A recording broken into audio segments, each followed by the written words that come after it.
नमस्कार दोस्तों, स्वागत है आप सबका मेरी वीडियो में। और आज मैं बात करने वाला हूं स्पेक्ट्रम की मॉडर्न इंडिया की सीरीज के बारे में। दोस्तों, इस पूरी वीडियो को एंड तक देखना और मैं डेली स्पेक्ट्रम के छोटे छोटे पार्ट्स बना के डाला करूंगा। इसमें मैं मेन जितने भी मेजर आपके इवेंट्स हुए हैं जो यूपीएससी या दूसरे एग्जाम्स के लिए इंपॉर्टेंट हैं, उन सबको कवर करने जा रहा हूं।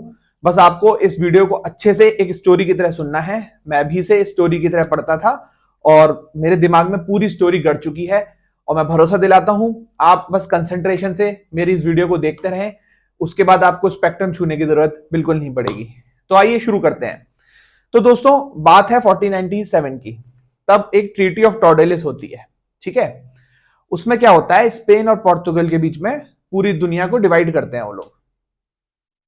तो स्पेन कहता है कि भाई ये जो ट्रीटी ऑफ टॉर्डेलिस के बाद वो एक लाइन खींचते हैं, कहते हैं इसका जो राइट हैंड साइड है यहां पे मैं जाके कब्जे करूंगा। इस वजह से आप देखोगे अमेरिका और इन जगहों पे नॉर्थ अमेरिका और साउथ अमेरिका या स्पेनिश कल्चर ज्यादा है। और उसके ईस्टर्न साइड पे पोर्तुगीज कहते हैं भाई हम करेंगे कब्जा। चलो भाई ठीक है, दोनों लोग तैयार हो जाते हैं। अब बात शुरू होती है 1498 की, जब वास्को डी गामा इंडिया की खोज करने निकलता है। अब दोस्तों, एक बहुत ही इंपॉर्टेंट बात मैं आपको बताऊंगा। ऐसा नहीं है कि इंडिया का उससे पहले पोर्तुगीज से कोई ट्रेड नहीं था या यूरोप से कोई ट्रेड नहीं था। बट तब हमारा लैंड रूट से ट्रेड था। इंडिया से अफगानिस्तान होते हुए, मिडिल ईस्ट होते हुए ऐसे ट्रेड होता था। तो जो भी चीज होती थी उसकी कॉस्ट बहुत ज्यादा बढ़ जाती थी। लेकिन इंडिया उस वक्त दुनिया की वन ऑफ द रिचेस्ट जीडीपीज में था और एक बहुत ही ज्यादा बहुत ज्यादा ग्रोइंग कंट्री हुआ करती थी। तो जब वास्को डी गामा 1498 में इंडिया आता है तो तब उस वक्त इंडिया में वो कैलीकट पे आता है। तो सबसे इंपॉर्टेंट पॉइंट आप नोट कर लीजिए, वास्को डी गामा कहां आता है? कैलीकट। कैलीकट मतलब आज का प्रेजेंट डे केरला, ठीक है। अब जब वो केरला आता है तो वहां पे उस वक्त राजा कौन होता है? उस वक्त राजा होता है जैमोरिन, ठीक है। जैमोरिन राजा से उसकी मुलाकात होती है। वो यहाँ आता है, वो देखता है इतनी स्पाइसेस हैं और इतनी सारी चीजें हैं। वो यहां से अपनी शिप में भर के पोर्तुगीज ले जाता है और कहा जाता है उसे एक के बदले 100 गुना भाव मिला था जब वो यूरोप वापस किया था। अब ये देख के वहां के जो रूलर्स होते हैं पोर्तुगल के, वो सोचते हैं कि भाई जब इंडिया में इतनी स्पाइसेस हैं और इतना ट्रेड की अपॉर्चुनिटी है तो भाई हम और लोग भेजेंगे अपने।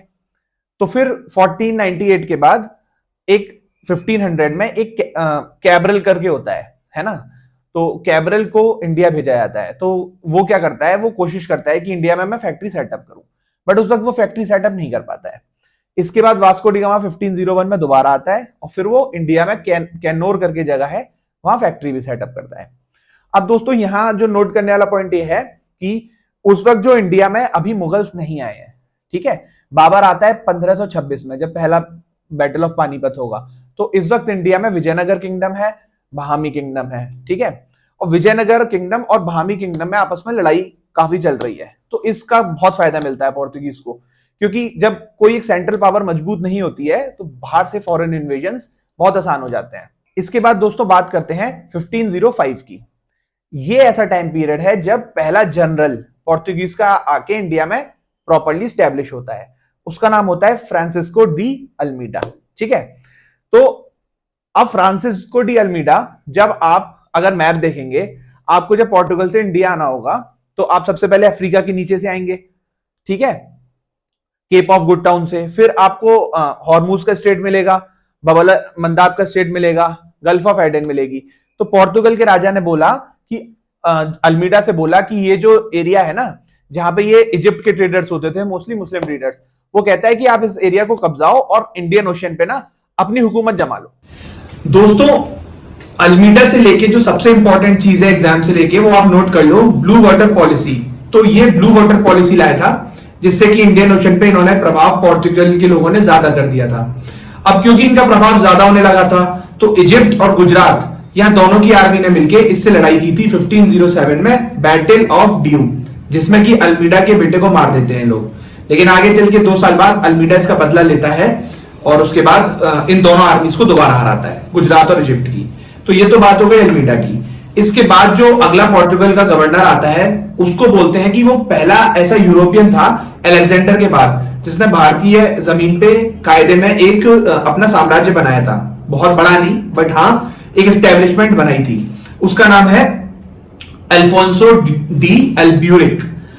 इसके राज में सबसे अच्छी बात यह मानी जाती है कि एक तो इसने सती सिस्टम हटाया था, दूसरा ये जो था ये रिलीजियस कन्वर्जन्स को लेके बहुत ज्यादा मतलब वो था, क्या कहते हैं, उग्र था।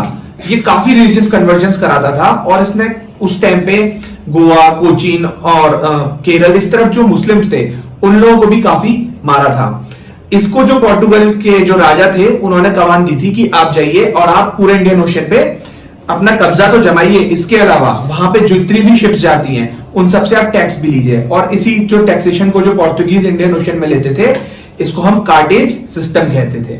ठीक है दोस्तों, इसके बाद बात करते हैं तो अगला हमारा बीच में मैं आपको एक बात बताना चाहता हूं। आप जो टोबैको आपने देखा होगा लोग खाते हैं, टमाटर हुआ, ये सब चीजें पोर्टुगल इंडिया लेकर आया था। वो ऐसे स्पाइस तो लेके जाते थे बट वो अपनी जो उनकी बिल्डिंग की स्टाइल है जो गोवा में आज भी, उनकी ड्रेसिंग सेंस जो है, खाने की चीजें, ये सब चीजें वो लोग इंडिया के कल्चर में लेकर आए थे। इसके बाद बात करते हैं, इसके बाद आता है नीनो डी कूना करके अगला गवर्नर पोर्टुगल का। ठीक है, तो इसके टाइम पे बहुत इंपॉर्टेंट चीज ये होती है, एक राजा होता है गुजरात में बहादुर शाह और उस टाइम नॉर्थ इंडिया में हुमायूं रूल कर रहा होता है। तो जब इनकी आपस में लड़ाई होती है तो नीनो डी कूना गुजरात के राजा बहादुर शाह की मदद करता है, जिसकी वजह से जो बेसिन का इलाका इसे गिफ्ट के तौर में मिल जाता है। लेकिन आगे चल के इतना चालाक होता है, ये गुजरात के जो बहादुर शाह है उसी को मार देता है और धीरे धीरे अपना साम्राज्य फैलाने लगता है। ये तक कहा जाता है ये वेस्ट बंगाल के साइड हुगली में अपने लोगों को भेजता है और कहता है वहां घुलो मिलो, लोगों के कल्चर जानो और इंडिया की जो औरतें उनसे शादी करो ताकि हम अपना साम्राज्य बढ़ा सकें। दोस्तों, एक ब्रिटिश और पोर्टुगल में जो सबसे बड़ा डिफरेंस ये है, पोर्टुगल के जो लोग थे वो कहीं ना कहीं मिशनरी प्रभाव के भी थे, वो कहीं ना कहीं अपना जो क्रिश्चियनिटी थी उसको भी प्रमोट करते थे इंडिया के अंदर। अब बात करते हैं कि पोर्टुगीज ने इतना आसानी से कैसे इंडिया पे मतलब कब्जा कर लिया था। तो उसका सबसे बड़ा कारण था, एक तो नॉर्थ इंडिया में कोई बहुत बड़ी पावर नहीं थी, दूसरा इन लोगों की जो शिप थी ना बहुत अच्छी थी, ना अरब ना इंडियंस। अरब के पास तो इतने पेड़ ही नहीं थे कि वो अच्छे शिप्स बना पाए और इंडिया में इतनी टेक्नोलॉजी नहीं थी, तो इनकी शिप्स बहुत अच्छी बनती थी और अपनी शिप्स पे ना ये तोप रख के चलते थे। तो इंडिया के जो ज्यादातर राजा होते थे, जैसे भामनी किंगडम भी हो गया, इन लोगों की जब आपस में लड़ाई होती थी ना तब भी ये पोर्टुगल की मदद लेते थे टेक्नोलॉजीज में भी। तो दोस्तों, ये था पोर्टुगीज कैसे इंडिया आए और उनके साम्राज्य के बारे में एक हल्का सा स्मॉल वीडियो। ऐसे ही मैं धीरे धीरे स्पेक्ट्रम के हर पार्ट की वीडियो डालूंगा और अपलोड करता रहूंगा। आप पूरी प्लेलिस्ट को देखिए। धन्यवाद।